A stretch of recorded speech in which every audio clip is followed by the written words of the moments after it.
청금야담에 오신 여러분 환영합니다. 구독과 좋아요 눌러주세요. 오늘의 야담 시작합니다. 옛날 옛적 조선 인주 임금께서 나라를 다스리시던 말년의 일이었습니다. 경상도 산음 고을에는 기근이 들어 백성들이 크게 시달리고 있었지요. 봄이 와도 비는 내리지 않았고 여름이 와도 곡식은 자라지 않았습니다. 산과 들이 말라붙고 백성의 한숨이 하늘을 흔들던 시절이었지요. 관아의 아전들은 탐욕스럽게도 굶주리는 백성들의 마지막 곡식까지 빼앗아갔습니다. 세금이라는 이름으로 공납이라는 명목으로 백성들의 살림을 파헤쳤지요. 어린아이들은 굶주림에 울었고 노인들은 한숨 속에 눈을 감았습니다. 밤이 되면 더욱 끔찍한 일이 벌어졌습니다. 도적대가 마을을 습격하여 살림을 약탈하고 사람들을 해쳤지요. 횃불을 들고 나타나는 그들의 모습은 마치 저승사자 같았습니다. 산간 마을에 사는 백성들은 낮에는 굶주림과 싸우고 밤에는 도적의 칼날을 피해 숨죽이며 살아가야 했습니다. 문을 걸어 잠그고 불을 끄고 숨소리조차 죽인 채 밤을 보냈지요. 그러한 어둠 속에서도 사람들은 하루하루를 버텨냈습니다. 언젠가는 해가 뜨고 봄이 올 것이라 믿으며 말이지요. 하지만 그 봄은 좀처럼 오지 않는 듯했습니다. 산음연의 장터는 텅 비어 있었습니다. 팔 물건도 없었고 살 돈도 없었지요.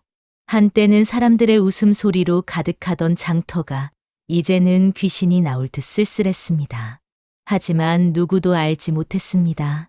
이 어두운 시절에 한 줄기 빛이 될 여인의 이야기가 곧 펼쳐질 것임을 말입니다.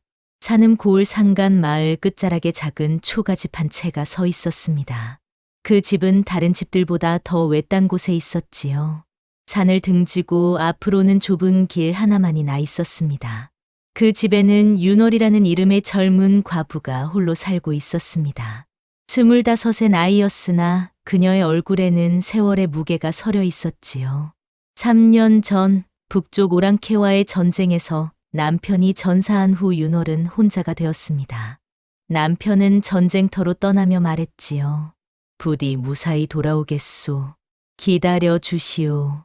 하지만 그는 돌아오지 못했습니다. 전사 소식만이 차가운 문서 한 장으로 전해졌지요. 시부모님은 이미 세상을 떠나신 지 오래였습니다.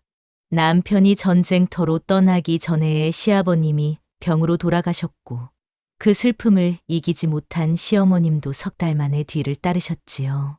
친정은 멀리 떨어진 전라도 땅이었습니다. 홀어머니께서 계셨으나 기근으로 길이 끊겨 소식조차 전할 수 없었지요. 윤월의 외모는 수수했으나 달빛처럼 맑은 눈동자를 지니고 있었습니다. 검은 머리를 가지런히 비녀 하나로 묶은 모습은 정갈하고 단아했지요. 키는 그리 크지 않았으나 자세는 고닫고 목소리는 조용했으나 말투는 또렷했습니다. 그녀는 날마다 바느질로 생계를 이었습니다. 마을 사람들의 옷을 깁고 술을 놓아 푼돈을 벌었지요. 손재주가 좋았기에 혼수 이불에 놓는 꽃수나 아기 베네쩌고리의 정교한 술을 부탁받곤 했습니다. 해가 뜨면 윤월은 일어나 우물에서 물을 길어 왔습니다. 세수를 하고 밥을 짓고 바느질감을 준비했지요. 해가 중천에 뜰 때까지 바늘을 들고 앉아 있었습니다. 점심을 간단히 먹고 다시 바느질을 계속했지요. 해가 기울 무렵이면 집 뒤 산으로 나무를 하러 갔습니다. 여자의 몸으로 나무를 하는 것은 힘든 일이었지요. 하지만 겨울을 나려면 장작이 필요했습니다. 윤월은 작은 도끼를 들고 마른 나뭇가지를 주워 모았습니다. 저녁이 되면 다시 바느질을 했습니다. 등잔불을 켜고 밤늦게까지 일했지요. 눈이 침침해지고 손가락이 쑤셔도 멈출 수 없었습니다. 먹고 살아야 했으니까요. 비록 가난했으나 윤월은 마음만은 굳게 지키며 살아갔습니다. 남편이 살아있을 때 했던 약속을 지키려 했었지요. 당신이 없어도 나는 바르게 살겠소. 부끄럽지 않게 살겠소. 윤월의 곁에는 몇 사람이 그녀의 삶과 엮여 있었습니다. 마을의 선비 정에는 40이 넘은 나이에도 벼슬길에 나아가지 못한 채 마을에 머물고 있었습니다. 그는 서당을 열어 아이들을 가르쳤지요.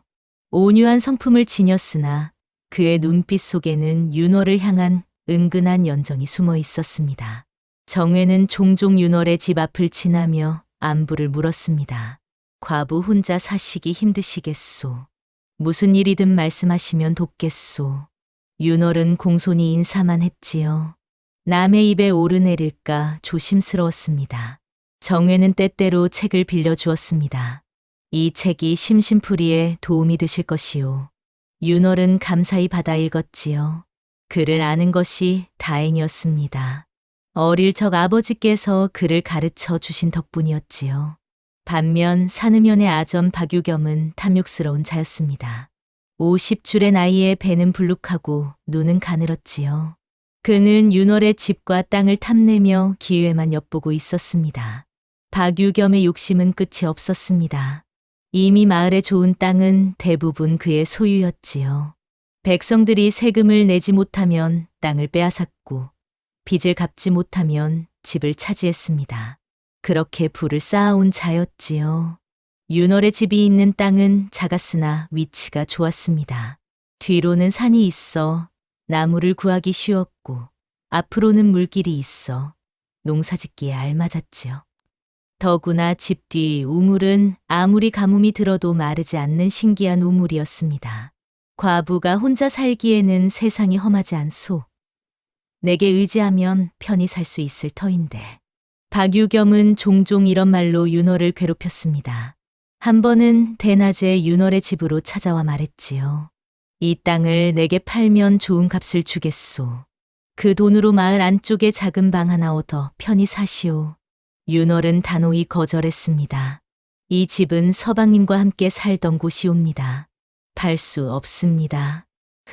고집이 세구나. 하지만 언젠가는 내 것이 될 것이다. 박유겸은 비웃으며 돌아갔지요.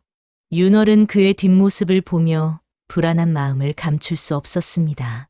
봄이 가고 여름이 왔으나 가뭄은 계속되었습니다. 하늘은 구름 한 점 없이 맑았고 땅은 갈라져 금이 갔지요. 윤월은 낮이면 바느질을 하고 해질 무렵이면 집 뒤 작은 우물에서 물을 길어왔습니다. 그 우물은 참으로 신기했지요. 다른 우물들은 다 말라붙었는데 이 우물만은 여전히 맑은 물을 내주었습니다. 마을 사람들이 물을 얻으러 오기도 했습니다. 윤월은 기꺼이 물을 나누어 주었지요. 이 물은 하늘이 주신 것이니 함께 나누어야 합니다. 어느 날 저녁 윤월이 우물가에서 물을 깃고 있을 때였습니다. 두레박을 내려 물을 끌어올리는데 물속에서 묘한 소리가 들려왔지요. 처음에는 물이 흐르는 소리인 줄 알았습니다. 하지만 자세히 들어보니 달랐지요. 누군가 속삭이는 듯한, 노래를 부르는 듯한 소리였습니다. 윤월은 우물 안을 들여다보았습니다. 어둠 속에서 물만 찰랑거릴 뿐 아무것도 보이지 않았지요. 윤월은 고개를 갸웃했으나 대수롭지 않게 여겼습니다. 귀가 잘못 들은 개로구나. 하지만 그날 밤부터 이상한 일들이 벌어지기 시작했습니다. 밤마다 멀리서 도적대의 횃불이 어른거렸습니다. 전에도 도적들이 있었으나 이번에는 더 가까이 다가오는 것 같았지요. 마을 사람들은 두려움에 떨었습니다. 저들이 이 마을까지 온다면 어찌할꼬? 재산을 다 빼앗길 것이고 목숨마저 위험할 것이요. 산짐승들이 마을로 내려오는 소리도 잦아졌습니다. 늑대가 울부짖고 멧돼지가 뛰어다니는 소리가 밤마다 들렸지요. 짐승들도 먹을 것이 없어 마을로 내려오는 것이었습니다. 윤월의 집은 마을 끝에 있었기에 더욱 위험했습니다. 짐승이나 도적이 가장 먼저 닿는 곳이었지요. 윤월은 밤마다 문을 꼭꼭 걸어 잠그고 창문에 빗장을 질렀습니다. 아궁이 연기처럼 흐릿한 불길한 예감이 윤월의 마음속에 퍼져갔습니다. 무언가 큰 일이 다가오고 있다는 느낌이었지요. 어느 날 밤 윤월은 잠을 자다가 이상한 소리에 잠을 깼습니다. 집 밖에서 무언가 움직이는 소리가 들렸지요. 발걸음 소리 같기도 하고 무언가 끄는 소리 같기도 했습니다. 윤월은 조심스럽게 일어나 창문 틈으로 밖을 살폈습니다. 달빛에 비친 마당에는 아무도 없었지요. 하지만 분명히 소리를 들었습니다. 윤월은 다시 누웠으나 잠을 이룰 수 없었습니다. 마음이 불안했지요. 누군가 자신을 지켜보는 듯한 느낌이 들었습니다. 이튿날 아침 윤월은 집 주위를 살펴보았습니다. 마당에는 이상한 발자국이 있었지요. 사람의 발자국이었으나 크기가 보통 사람보다 컸습니다. 누가 밤중에 이 집을 찾아왔단 말인가? 윤월은 두려웠으나 어쩔 도리가 없었습니다. 혼자 사는 과부에게 의지할 곳은 없었지요. 며칠 후 밤이 깊었을 때였습니다. 윤월은 문을 열어보았습니다. 아무도 없었지요. 하지만 대문 앞에 이상한 것이 놓여 있었습니다. 죽은 닭 한 마리였습니다. 목이 비틀려 있었고 피가 흘러 있었지요. 윤월은 깜짝 놀라 뒤로 물러섰습니다. 이것은 누가? 윤월은 서둘러 닭을 치우고 문을 닫았습니다. 이것은 협박이었지요. 누군가 자신을 괴롭히려 하는 것이 분명했습니다. 기운이 흉흉하구나. 윤월은 작은 한숨을 내쉬며 방으로 돌아왔습니다. 무언가 큰 일이 다가오고 있음을 느낄 수 있었지요. 그날 밤 윤월은 고인이 된 남편이 쓰던 활과 화살을 꺼내어 닦았습니다. 남편은 활을 잘 쏘았지요. 전쟁터에 나가기 전 윤월에게 활 쏘는 법을 가르쳐 주었습니다. 만약 내가 돌아오지 못하면 당신이 스스로를 지켜야 하오. 이 활로 짐승이든 사람이든 막으시오. 윤월은 남편의 말을 기억하며 활시위를 당겨보았습니다. 손에 익은 감촉이었지요. 혹시 모를 위험에 대비하기 위해서였습니다. 화살통에는 화살 5개가 남아 있었습니다. 윤월은 화살촉을 갈아 날카롭게 만들었지요. 이것이 자신을 지킬 마지막 수단이었습니다. 며칠 후 장대비가 쏟아지는 밤이었습니다. 오랜 가뭄 끝에 드디어 비가 내렸지요. 하지만 그것은 단비가 아니라 폭우였습니다. 천둥이 하늘을 갈랐고 번개가 온 세상을 밝혔다. 어둡게 만들기를 반복했지요. 윤월은 방 안에서 홀로 바느질을 하고 있었습니다. 등잔불이 바람에 흔들렸고 빗소리가 온 집안을 가득 채웠지요. 이 비가 그치면 곡식이 자라겠구나. 윤월은 작은 위안을 얻으며 바늘을 움직였습니다. 하지만 폭우는 점점 더 거세졌지요. 그때였습니다. 빗소리 사이로 누군가 대문을 두드리는 소리가 들렸습니다. 계신지요? 하룻밤 비를 피할 곳을 청하러 왔습니다. 윤월은 깜짝 놀라 바늘을 떨어뜨렸습니다. 이런 밤에 누가 찾아온단 말입니까? 혹시 도적이 아닐까? 혹시 박유겸이 보낸 자가 아닐까? 윤월은 조심스럽게 바느질감을 정리하고 일어났습니다. 문 옆에 활과 화살을 준비해 두었지요. 만약을 대비해서였습니다. 계신지요? 부디 문을 열어주십시오. 이 비를 피하지 못하면 죽을 것 같습니다. 목소리는 간절했습니다. 윤월은 조심스럽게 대문 앞으로 다가갔지요. 문틈으로 밖을 살펴보니 젖은 도포를 입은 사내 하나가 서 있었습니다. 사내는 비에 흠뻑 젖어 있었고 몸을 떨고 있었지요. 얼굴은 어둠에 가려 잘 보이지 않았으나 위험한 느낌은 들지 않았습니다. 누구시옵니까? 윤월이 조심스럽게 물었습니다. 길을 잃은 나그네입니다. 부디 하룻밤만 재워주십시오. 은혜를 잊지 않겠습니다. 윤월은 망설였습니다. 과부가 혼자 사는 집에 낯선 사내를 들이는 것은 불미스러운 일이었지요. 마을 사람들이 알면 손가락질을 받을 것이 분명했습니다. 하지만 이 폭우 속에 사람을 내쫓을 수도 없는 일이었습니다.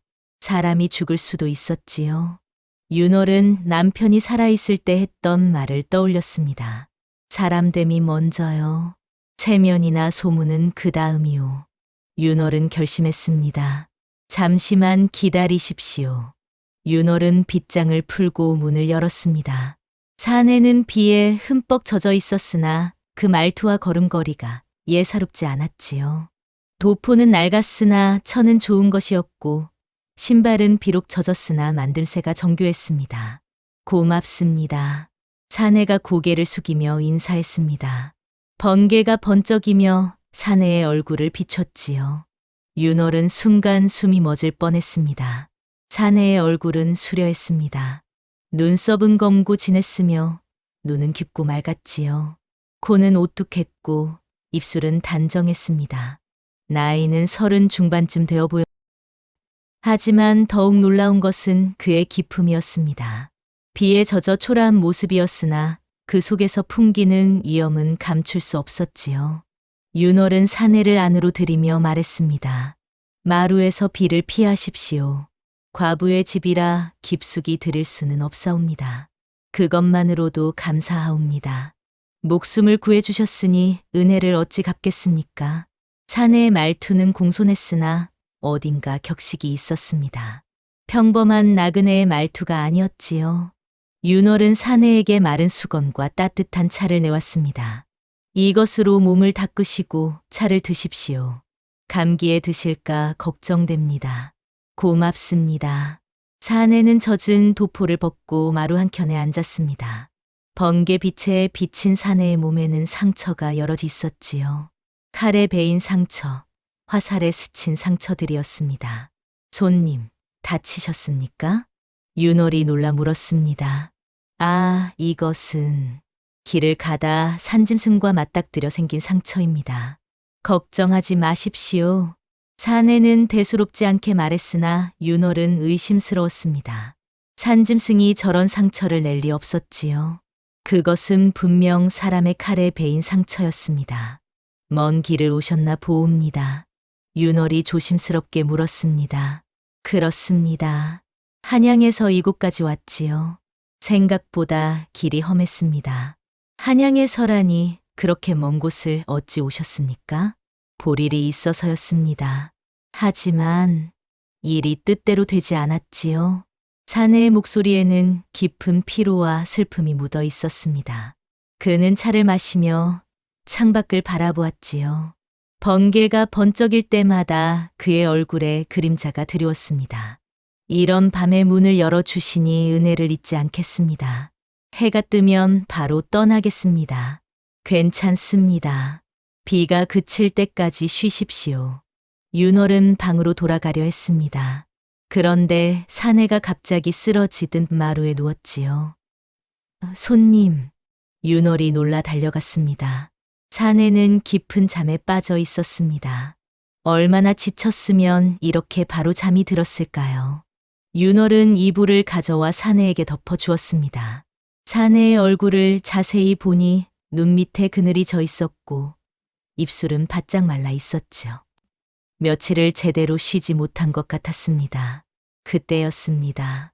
사내가 잠꼬대처럼 무언가를 읊었습니다. 달은 밝은데 임은 오지 않고 밤은 깊어만 가는구나. 윤월은 가슴이 뛰었습니다. 그것은 옛 시조의 한 구절이었지요. 그것도 왕실에서나 읊는 고급스러운 시조였습니다. 평범한 나그네가 그런 글귀를 읊을 리 없었지요.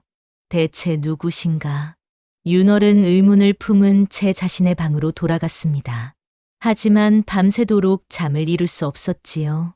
사내의 상처, 그의 말투, 그리고 그 시조 구절이 머릿속을 맴돌았습니다. 창밖에서는 폭우가 계속 쏟아졌습니다. 천둥 소리가 집을 흔들었지요. 윤월은 이불을 뒤집어 쓰고 누웠으나 눈이 말똥말똥했습니다. 내일 해가 뜨면 떠나신다 했으니 그때까지 무사하기를. 윤월은 작은 기도를 올리며 눈을 감았습니다. 하지만 마음 한구석이 불안했지요. 무언가 큰 일이 벌어질 것만 같았습니다. 한밤중이었습니다. 빗소리 사이로 이상한 소리가 들렸지요. 윤월은 잠에서 깼습니다. 귀를 기울이니 집 밖을 누군가 배회하는 소리가 들렸습니다. 여러 명인 것 같았지요. 윤월은 조심스럽게 일어나 창문 틈으로 밖을 살폈습니다. 어둠 속에서 검은 옷을 입은 사내 서넛이 집 주위를 맴돌고 있었지요. 그들은 횃불을 들고 있었으나 비에 거의 꺼져가고 있었습니다. 하지만 번개가 번쩍일 때마다 그들의 모습이 드러났지요. 허리에는 칼이 차 있었고 등에는 활과 화살이 메어져 있었습니다. 틀림없이 이 근처일 것이다. 찾아라. 한 사내가 낮은 목소리로 명령했습니다. 하지만 이 비에 어떻게 찾습니까? 찾아야 한다. 놈을 잡지 못하면 우리 모두 죽는다. 윤월은 가슴이 철렁 내려앉았습니다. 저들이 찾는 사람이 혹시 마루에 누워있는 그 사내가 아닐까? 윤월은 서둘러 마루로 나가 사내를 깨웠습니다. 손님, 손님, 깨어나십시오. 수상한 자들이 밖에 있습니다. 사내는 눈을 번쩍 떴습니다. 그의 눈빛이 순간 날카로워졌지요. 잠에서 깬 사람의 눈빛이 아니었습니다.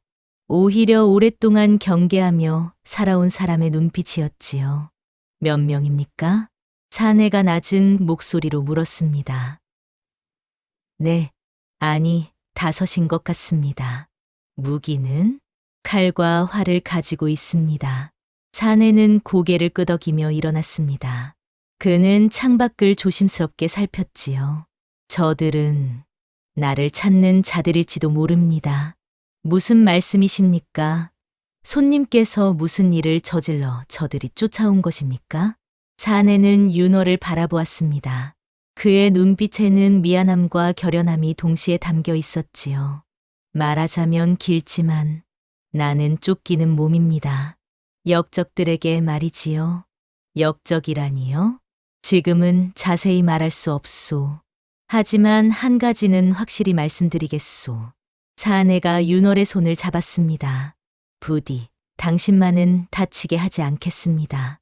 목숨을 걸고 지키겠습니다. 윤월은 사내의 진지한 눈빛을 보며 이상한 감정을 느꼈습니다. 두려움과 동시에 믿음이 생겼지요. 밖에 사내들이 점점 가까이 다가왔습니다. 대문을 살피는 소리가 들렸지요. 이 집을 수색하자. 하지만 과부 혼자 산다고 하지 않았습니까? 그래도 확인해야 한다. 놈이 어딘가에 숨어 있을 것이다. 윤월은 무언가 결심한 듯 방으로 들어갔습니다. 그리고 고인의 활과 화살을 꺼내왔지요. 이것을 쓰십시오. 사내는 놀란 듯 윤월을 바라보았습니다. 과부의 집에 이런 것이 돌아가신 서방님의 유품입니다. 서방님은 활을 잘 쏘셨지요. 지금은 이것이 필요하실 듯합니다. 사내는 활을 받아들었습니다. 그의 손놀림이 예사롭지 않았지요. 활을 쥐는 방법, 시위를 당기는 자세가 숙련된 사람의 것이었습니다. 고맙습니다. 이 은혜에 잊지 않겠습니다. 밖에 사내들이 대문을 두드리기 시작했습니다.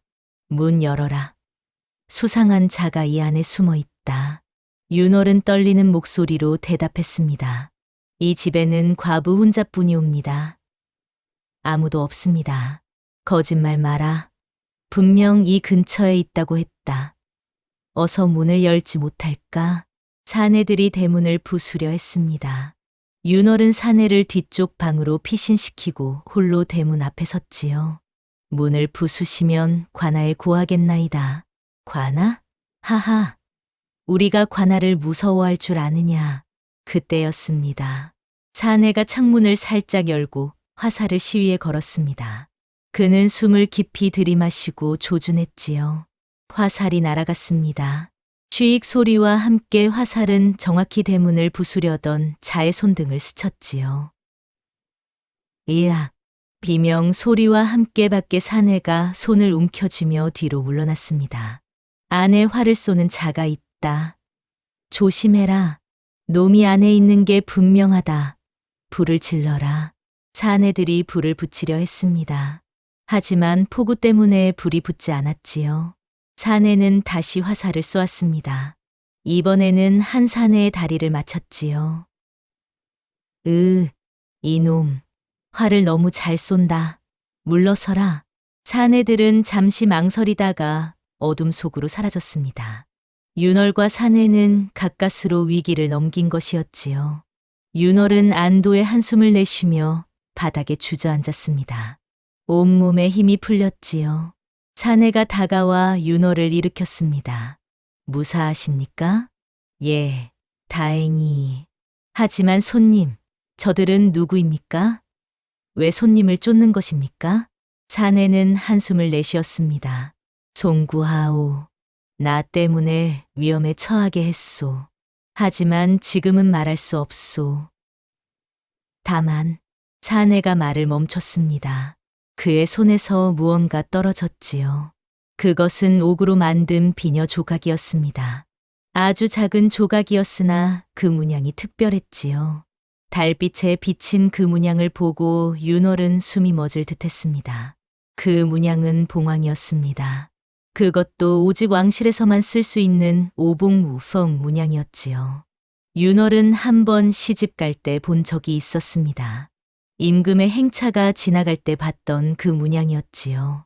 윤월은 떨리는 손으로 비녀 조각을 주어 사내에게 건넸습니다. 이것이 떨어졌습니다. 사내는 조각을 받아들며 잠시 말이 없었습니다. 그는 비녀 조각을 소중히 품속에 넣었지요. 윤월은 조심스럽게 물었습니다. 손님께서는 대체 누구시옵니까? 그 문양은 사내가 윤월을 똑바로 바라보았습니다. 말해도 믿지 못할 것이오. 믿겠습니다. 말씀해 주십시오.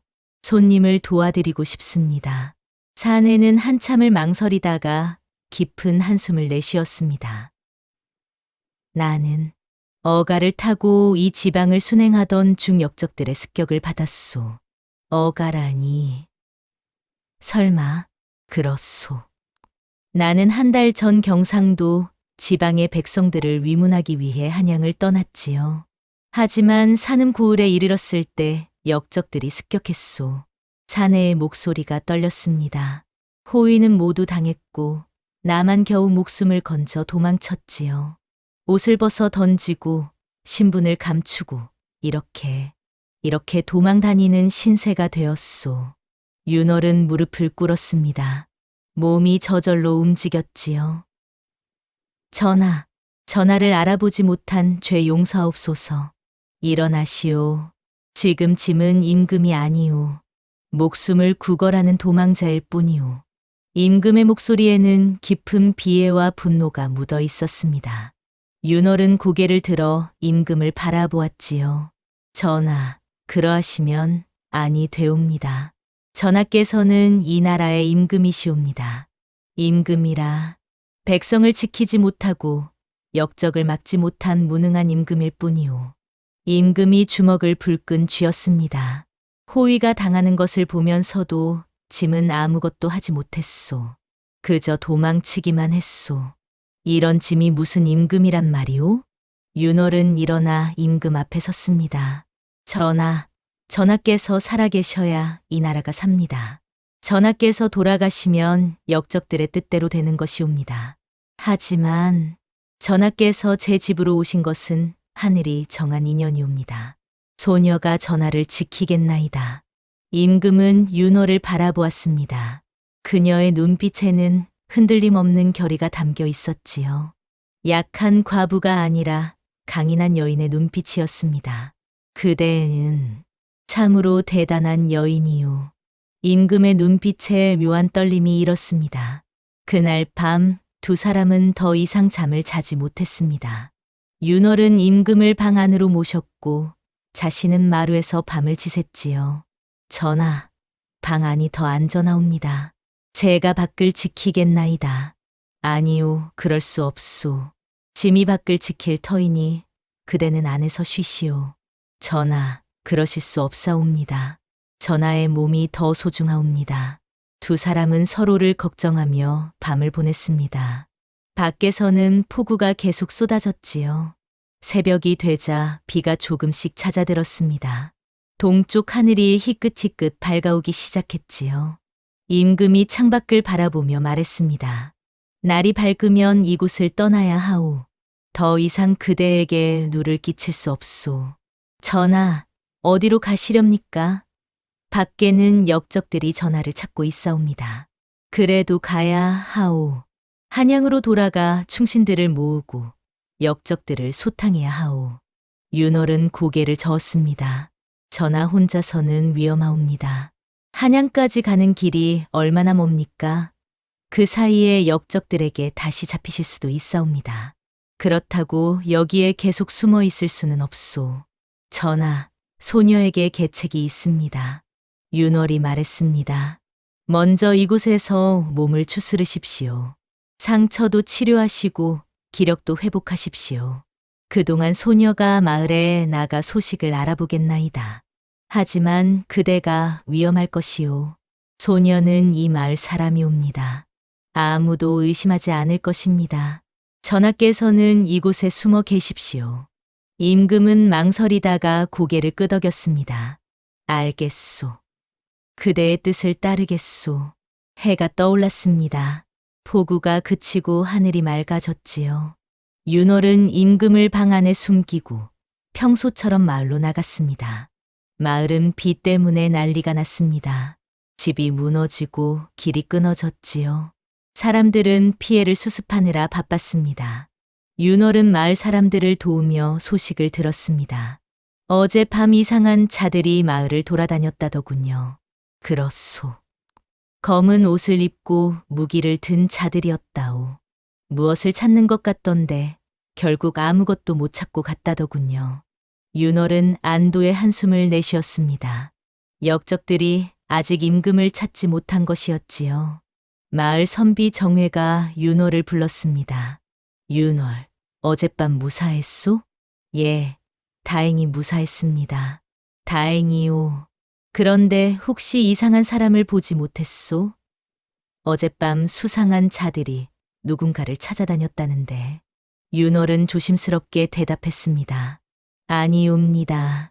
아무도 보지 못했습니다. 소녀는 방 안에만 있었습니다. 정회는 윤월을 자세히 바라보았습니다. 그의 눈빛에는 의심이 어려 있었지요. 그러하오? 혹시 무슨 일이 있으면 나에게 말하시오. 내가 도와드리겠소. 고맙습니다. 나리. 윤월은 서둘러 집으로 돌아왔습니다. 임금은 방 안에서 기다리고 있었지요. 전하, 역적들이 아직 마을에 있는 것 같습니다. 조심하셔야 합니다. 알겠소. 그대도 조심하시오. 그날부터 윤월과 임금은 함께 지냈습니다. 윤월은 임금을 돌보며 상처를 치료했지요. 임금의 몸에는 칼에 베인 상처, 화살에 스친 상처가 여럿 있었습니다. 윤월은 약초를 캐와 다려서 상처에 발랐지요. 아프시겠습니다. 조금만 참으십시오. 괜찮소. 이 정도는 아무것도 아니오. 임금은 이를 악물고 참았습니다. 하지만 상처가 깊어 고통스러워하는 것이 역력했지요. 윤월은 정성껏 상처를 치료했습니다. 깨끗한 천으로 상처를 감싸고 약을 발랐지요. 전하, 이 약은 돌아가신 서방님이 전쟁터에서 다쳤을 때 쓰던 것입니다. 효험이 좋사옵니다. 그대의 남편은 훌륭한 분이셨겠소. 그러하옵니다. 나라를 위해 목숨을 바치신 충신이셨지요. 며칠이 지나자 임금의 상처가 아물기 시작했습니다. 얼굴에도 혈색이 돌았지요. 어느 날 저녁 윤월은 임금에게 저녁상을 차려드렸습니다. 비록 보잘것없는 음식이었으나 정성껏 만든 것이었지요. 전하, 변변찮은 음식이오나 드십시오. 아니요, 이것만으로도 감사하오. 그대의 정성이 느껴지는군요. 임금이 밥을 한 숟가락 뜨며 말했습니다. 궁궐의 수라보다 맛있소. 윤월은 고개를 숙였습니다. 임금의 말에 마음이 따뜻해졌지요. 식사를 마치고 두 사람은 작은 화롯불 앞에 앉았습니다. 밖에서는 벌레 우는 소리가 들렸지요. 임금이 말했습니다. 그대의 남편은 어떤 분이었소? 윤월은 잠시 망설이다가 입을 열었습니다. 좋은 사람이었습니다. 비록 양민이었으나 마음은 선비 못지않았지요. 나라를 사랑했고 백성을 생각했습니다. 그래서 전쟁에 나가셨군요. 그러하옵니다. 나라가 위기에 처했을 때 어찌 가만히 있을 수 있겠느냐며 자원했지요. 소녀가 말렸으나 듣지 않으셨습니다. 윤월의 목소리가 떨렸습니다. 그리고 돌아오지 못하셨습니다. 임금은 윤월의 슬픔을 느낄 수 있었습니다. 그대도 외롭지 않았소? 외로웠습니다. 밤마다 울었지요. 하오나 견뎌야 했습니다. 서방님께서 목숨을 바쳐 지킨 나라에서 살아가야 했으니까요. 임금은 윤월의 손을 잡았습니다. 고마웠소. 그대의 남편과 그대 같은 백성들이 있어 이 나라가 존재하는 것이오. 윤월은 임금을 바라보았습니다. 두 사람의 눈빛이 마주쳤지요. 전하, 이제 그대는 혼자가 아니오. 짐이 그대 곁에 있소. 화롯불이 타닥타닥 소리를 내며 타올랐습니다. 방 안의 공기가 따뜻해졌지요. 임금이 윤월의 손을 놓지 않았습니다. 윤월도 임금의 손을 가만히 잡고 있었지요. 두 사람은 아무 말도 하지 않았으나 서로의 마음을 느낄 수 있었습니다. 오랜만에 느껴보는 누군가의 온기였습니다. 윤월의 마음이 흔들렸지요. 며칠 후 마을에 수상한 소문이 돌기 시작했습니다. 과부 윤월의 집에 낯선 사내가 머문다는 소문이었지요. 누군가 밤에 불빛을 보았다고 했고 누군가는 두 사람의 목소리를 들었다고 했습니다. 아전 박유겸이 이 소문을 듣고 윤월의 집으로 찾아왔습니다. 윤월, 문 열어라. 박유겸이 대문을 두드렸습니다. 윤월은 임금을 뒤쪽 방에 숨기고 대문을 열었지요. 무슨 일이십니까? 내 집에 수상한 사내가 있다는 소문을 들었다. 당장 내놓아라. 그런 사람 없습니다. 소녀 혼자 삽니다. 거짓말 마라. 마을 사람들이 다 보았다. 과부가 사내를 들였다니 정조를 어긴 죄로 관아에 끌고 가겠다. 박유겸이 윤월의 팔을 거칠게 붙잡았습니다. 윤월은 필사적으로 저항했지요. 놓으시오. 아무도 없다 했지 않습니까? 그럼 집 안을 살펴보자꾸나. 박유겸이 안으로 들어서려 했습니다. 그때 뒤쪽에서 임금이 나타났습니다. 그 손을 치우시오. 임금의 목소리는 차갑고 단호했습니다. 박유겸은 임금을 보고 비웃었지요. 오냐, 역시 사내가 있었구나. 너희 둘을 다 관아로 끌고 가겠다. 임금이 한 걸음 앞으로 나섰습니다. 감히 누구에게 손을 대는가? 임금의 목소리에는 위험이 서려 있었습니다. 박유겸은 순간 주춤했지요. 임금의 기품에 압도당한 것이었습니다. 하지만 박유겸은 곧 다시 큰 소리를 쳤습니다. 내가 뭔데 큰 소리를 치느냐? 양반도 아닌 것이. 어서 나를 따라오지 못할까? 박유겸이 임금의 옷깃을 붙잡으려 했습니다. 그 순간 임금이 박유겸의 손목을 비틀었지요. 이야! 박유겸이 비명을 지르며 바닥에 무릎을 꿇었습니다. 임금의 힘은 강했고 동작은 빨랐지요. 다시는 이 집에 얼씬거리지 마라. 그렇지 않으면 목숨을 보장하지 못할 것이다. 임금의 목소리는 차가웠습니다. 박유겸은 겁에 질려 도망쳤지요. 윤월은 불안했습니다. 전하, 저 자가 관아에 고하거나 더 나쁜 짓을 꾸밀 것입니다. 걱정 마시오. 짐이 그대를 지켜드리겠소. 하지만 윤월의 불안은 현실이 되었습니다. 박유겸은 관아에 고하지 않고 더 위험한 자들에게 알렸던 것이지요. 그날 밤 윤월은 집 뒤 우물가에 나가 물을 길었습니다. 두레박을 내려 물을 깃는데 우물 안에서 다시 그 묘한 소리가 들렸지요. 이번에는 더 또렷했습니다. 윤월은 횃불을 들고 우물 안을 자세히 들여다보았습니다. 우물벽을 살펴보니 이상한 것이 보였지요. 벽에 무언가 새겨져 있었습니다. 윤월은 더 자세히 보기 위해 우물 안으로 내려갔지요. 우물은 깊지 않았습니다. 윤월이 조심스럽게 내려가 벽을 살펴보니 그곳에는 작은 문이 있었습니다. 이것은... 윤월은 문을 밀어보았습니다. 문이 삐걱거리며 열렸지요. 그 안으로는 어두운 통로가 이어져 있었습니다. 윤월은 횃불을 들고 통로 안으로 들어갔습니다. 통로는 좁았으나 사람이 지나다닐 수 있을 정도였지요. 통로를 따라가니 작은 방이 나타났습니다. 그곳에는 옛날 물건들이 놓여 있었지요. 항아리, 나무 상자, 낡은 이불 등이 먼지를 뒤집어 쓴 채 있었습니다. 이곳은 옛날 피난처인가 보다. 윤월은 알 수 있었습니다. 전쟁이 일어났을 때 백성들이 숨던 곳이었지요. 윤월은 서둘러 밖으로 나와 임금을 불렀습니다. 전하, 이리 오십시오. 중요한 것을 발견했습니다. 임금이 달려왔습니다. 윤월은 임금을 우물로 안내했지요. 전하, 이 우물 안에 비밀 통로가 있습니다. 두 사람은 우물 안으로 내려가 통로를 발견했습니다.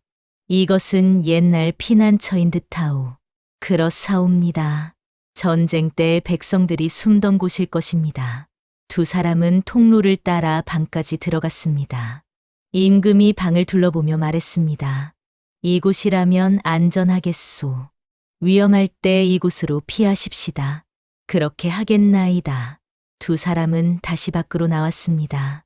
그런데 집으로 돌아가는 길에 누군가를 만났지요. 선비 정회였습니다. 윤월, 이 밤에 무엇을 하고 있소? 정회가 의아한 표정으로 다가왔습니다. 윤월은 당황했지요. 정회 나리, 어쩐 일이십니까? 지나가다가 불빛이 보여들렀소. 그런데 이분은 누구시오? 정회가 임금을 바라보았습니다. 임금은 침착하게 대답했지요. 먼 친척입니다. 잠시 들렀습니다. 그러하시오? 윤월, 요즘 마을에 수상한 자들이 많으니 조심하시오. 혹시 무슨 일이 있으면 나에게 알리시오. 고맙습니다. 나리. 정회는 두 사람을 번갈아 바라보더니 천천히 돌아갔습니다. 하지만 그의 눈빛에는 의심이 가득했지요. 그리고 그의 입가에는 알 수 없는 미소가 떠올랐습니다. 윤월은 불길한 예감이 들었습니다. 정회의 뒷모습을 보며 말했지요. 전하, 정회나리가 의심하는 것 같습니다. 그럴 수도 있소. 하지만 어쩔 수 없소. 조심할 수밖에. 임금의 말이 채 끝나기도 전에 어둠 속에서 여러 명의 그림자가 나타났습니다. 그곳에 계시구려. 전하, 차가운 목소리가 들렸습니다. 윤월과 임금은 돌아보았지요. 거기에는 정회가 서 있었습니다. 그리고 그 뒤로 무장한 사내들이 서 있었지요. 정회 나리. 윤월이 놀라 외쳤습니다. 정회는 차갑게 미소 지었습니다. 윤월아, 미안하구나. 하지만 어쩔 수 없었다. 이것은 오래전부터 계획된 일이니까. 무슨 말씀이십니까? 정회가 임금을 가리켰습니다. 저분이 바로 임금이시지? 역적들이. 아니, 우리가 찾던 그분 말이다. 윤월은 숨이 막혔습니다. 정회가 배신자였던 것이지요. 임금이 한 걸음 앞으로 나섰습니다. 그대가 역적의 무리였단 말이냐? 역적이라. 그렇게 부르시려면 부르시지요. 하지만 나는 이 나라의 새로운 질서를 만들려는 것뿐입니다. 정회의 목소리는 차가웠습니다. 나는 오래전부터 이 나라의 권세를 노렸소. 당신이 사라지면 새로운 왕을 세울 수 있지요. 그리고 나는 그 왕의 오른팔이 될 것이오. 그렇다면 어가를 습격한 것도 그렇소. 모두 내 계획이었소. 당신을 제거하기 위한 완벽한 계획이었지요. 정회가 윤월을 바라보았습니다. 그의 눈빛이 잠시 부드러워졌지요. 윤월아, 너만은 내 곁에 있으려 하였다. 왕만 없다면 우리 둘이 행복하게 살 수 있을 텐데. 나는 오래전부터 너를 사랑했다. 정회 나리. 아니, 역적놈.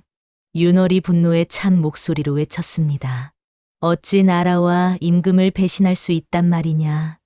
그리고 나를 이용하려 했단 말이냐. 정회는 쓸쓸히 웃었습니다. 이용? 아니다. 나는 진심이었다. 하지만 너는 나를 선택하지 않았지. 그렇다면 어쩔 수 없다. 정회가 손을 들어 명령했습니다. 저 둘을 잡아라.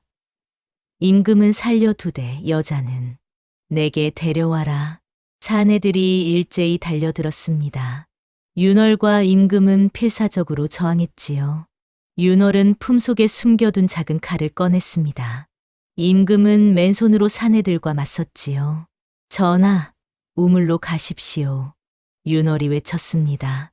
두 사람은 사내들을 뿌리치며 우물로 달려갔지요. 하지만 정회의 무리가 집에 불을 질렀습니다. 횃불을 던져 지붕에 불을 붙인 것이었지요. 윤월. 임금이 윤월의 이름을 불렀습니다. 순식간에 집 전체가 불길에 휩싸였지요. 윤월은 돌아보았습니다. 자신이 남편과 함께 살던 집, 추억이 담긴 집이 불타고 있었습니다. 서방님. 윤월의 눈에서 눈물이 흘렀습니다. 임금이 윤월의 손을 잡고 우물로 뛰어들었습니다. 두 사람은 비밀 통로로 들어갔지요. 하지만 불길이 지붕을 타고 번지며 집이 무너지기 시작했습니다. 나무 기둥이 부러지고 벽이 무너졌지요. 우물 위로도 불길이 번져 들어왔습니다. 통로가 막힐 위기였지요. 윤월은 모든 것을 잃는 절망의 순간에 놓였습니다. 집도 추억도 모든 것이 불타고 있었지요. 전하, 이제 어찌 하오리까? 윤월의 목소리가 떨렸습니다. 임금이 윤월을 꼭 안았지요. 포기하지 마시오. 우리는 살아남아야 하오. 반드시 살아남아 역적들을 응징해야 하오. 그때 밖에서 정회의 목소리가 들렸습니다. 나와라. 그 안에서 타 죽고 싶지 않거든 나오라. 임금은 살려주마. 하지만 윤월, 너는 내 것이 되어야 한다. 윤월은 떨렸습니다. 하지만 곧 마음을 다잡았지요. 전하, 소녀가 나가겠습니다. 그동안 전하께서는 이곳을 빠져나가십시오. 안 돼요. 그대를 희생시킬 수 없소. 전하, 전하께서 살아계셔야 이 나라가 삽니다. 그리고 소녀의 원수도 갚아주셔야 합니다. 윤월이 임금의 손을 잡았습니다. 부디 살아남으소서. 그것이 소녀의 마지막 소원입니다. 임금은 윤월을 바라보았습니다. 그녀의 눈빛에는 결연한 의지가 담겨 있었지요. 윤월, 소녀는 괜찮습니다. 서방님이 계신 곳으로 가는 것뿐입니다. 윤월이 통로 밖으로 나가려 했습니다. 하지만 임금이 윤월을 붙잡았지요. 짐이 함께 나가겠소. 그대 혼자 보낼 수 없소. 짐은 임금이요. 백성을 버리고 도망칠 수 없소. 전하, 그대와 함께 나가 당당히 맞서겠소. 역적에게 굴복하지 않겠소. 두 사람은 함께 우물 밖으로 나왔습니다. 불길이 사방을 둘러싸고 있었지요. 정회가 칼을 들고 서 있었습니다. 그의 뒤로 사내들이 도열해 있었지요. 드디어 나왔구나. 윤월이 정회 앞으로 걸어갔습니다. 정회, 내 목숨을 가져가되 전하만은 보내주시오. 정회는 고개를 저었습니다. 그럴 수 없다. 임금이 살아있는 한 우리의 계획은 이루어질 수 없다. 둘 다 여기서 끝내야 한다. 그때였습니다. 임금이 우물 밖으로 뛰쳐나오며 외쳤습니다. 그 누구도 그대를 해치지 못한다. 임금이 정회를 향해 달려갔습니다. 정회는 칼을 들어 임금을 막았지요. 우물과 달빛 아래 임금과 정회가 마주 섰습니다. 전하, 직접 칼을 드시겠습니까? 무모한 짓입니다. 정회가 비웃었습니다. 그대야말로 감히 임금에게 칼을 겨누는가? 역적의 최후가 어떤지 보여주마. 임금의 목소리에는 위엄과 분노가 담겨 있었습니다. 칼과 칼이 부딪혔습니다. 쟁그랑 소리가 밤하늘에 울려 퍼졌지요. 정회는 무예에 능한 자였습니다. 오랜 시간 칼을 연마했고 전장에도 나가본 경험이 있었지요. 하지만 임금 역시 만만치 않았습니다. 왕실에서 최고의 무예를 배웠으니까요. 두 사람의 칼이 빠르게 움직였습니다.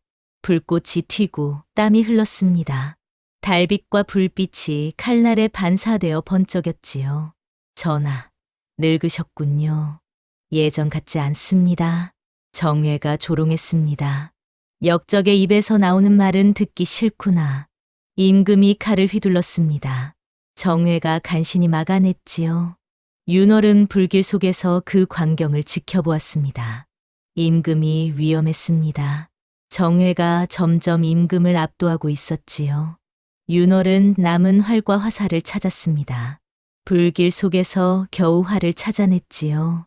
화살은 하나만 남아 있었습니다.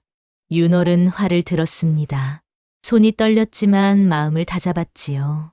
서방님, 제게 힘을 주소서. 윤월은 조심스럽게 조준했습니다. 정회의 틈을 노렸지요. 임금과 정회의 칼이 다시 부딪혔습니다. 두 사람이 서로를 밀어냈지요. 그 순간 정회의 가슴이 드러났습니다. 윤월은 숨을 깊이 들이마셨습니다. 그리고 활시위를 당겼지요. 화살이 날아갔습니다.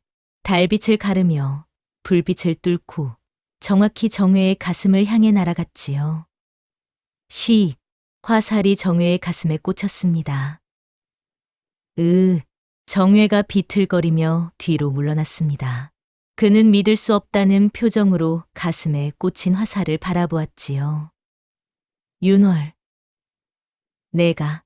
정회의 입에서 피가 흘러나왔습니다. 내가. 나를. 이렇게. 정회가 무릎을 꿇었습니다. 칼이 손에서 떨어졌지요.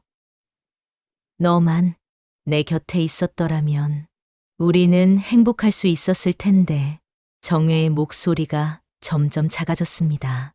하지만 너는 나를 선택하지 않았지. 정회는 그렇게 쓰러졌습니다. 숨을 거둔 것이었지요. 윤월은 활을 떨어뜨리며 무릎을 꿇었습니다. 온몸에 힘이 빠졌지요.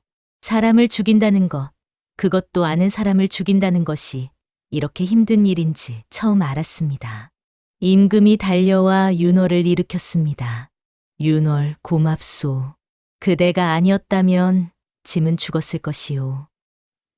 전하, 윤월은 임금의 품에 안겨 울었습니다. 슬픔과 안도 그리고 두려움이 한꺼번에 밀려왔지요. 주변의 역적들은 우두머리가 죽자 모두 도망쳤습니다. 싸울 이유가 없어진 것이었지요. 불길이 서서히 꺼져갔습니다. 윤월의 집은 거의 다 타버렸지요. 재와 연기만이 남았습니다. 임금이 윤월을 꼭 안았습니다. 고생했소. 이제 끝났소. 윤월은 울면서 고개를 끄덕였습니다. 정말로 모든 것이 끝난 것이었지요. 며칠 후 진실이 모두 드러났습니다. 한양에서 충신들이 군사를 이끌고 산음 고을에 도착했지요. 임금이 살아계시다는 소식을 듣고 달려온 것이었습니다. 정회는 오래전부터 역적 무리의 우두머리였습니다. 그는 권력을 탐해 임금을 제거하고 새로운 왕을 세우려 했던 것이지요. 그를 따르던 자들도 모두 잡혀갔습니다. 아전 박유겸도 정회의 부하였습니다. 그는 윤월의 집과 땅을 탐내며 정회에게 정보를 제공했던 것이지요. 박유겸도 잡혀가 처벌을 받았습니다. 임금은 한양으로 돌아가 왕위를 되찾았습니다. 역적들을 모두 처단하고 충신들에게 상을 내렸지요. 윤월에게도 상을 내리려 했으나 윤월은 거절했습니다. 전하, 소녀는 과부의 몸으로 이름을 세상에 드러내고 싶지 않사옵니다. 그대의 뜻을 존중하겠소. 임금은 대신 윤월에게 새로운 집을 지어주었습니다. 산음 고을이 아닌 조용한 곳에 아름다운 집을 지어주었지요. 집 뒤에는 맑은 우물이 있었습니다. 윤월은 그 우물가에 서서 모든 일을 되돌아보았지요. 비녀, 조각, 우물 통로, 그 모든 것이 하늘이 정한 인연이었습니다. 만약 그날 밤 임금을 들이지 않았더라면, 만약 우물 통로를 발견하지 못했더라면 모든 것이 달라졌을 것입니다. 윤월은 작은 미소를 지었습니다. 비록 많은 것을 잃었으나 더 큰 것을 얻었지요. 나라를 지켰다는 자부심, 그리고 임금과의 인연이었습니다. 계절이 바뀌고 세월이 흘렀습니다. 윤월은 새 집에서 평온하게 살았습니다. 이따금 임금의 소식이 들려왔지요. 임금은 나라를 잘 다스리고 있었습니다. 역적들을 모두 소탕하고 백성들을 위한 정책을 펼쳤다고 했습니다. 기근도 끝났습니다. 비가 내리고 곡식이 자랐지요. 백성들의 얼굴에 웃음이 돌아왔습니다. 윤월은 그 소식을 들으며 마음속으로 임금을 응원했습니다.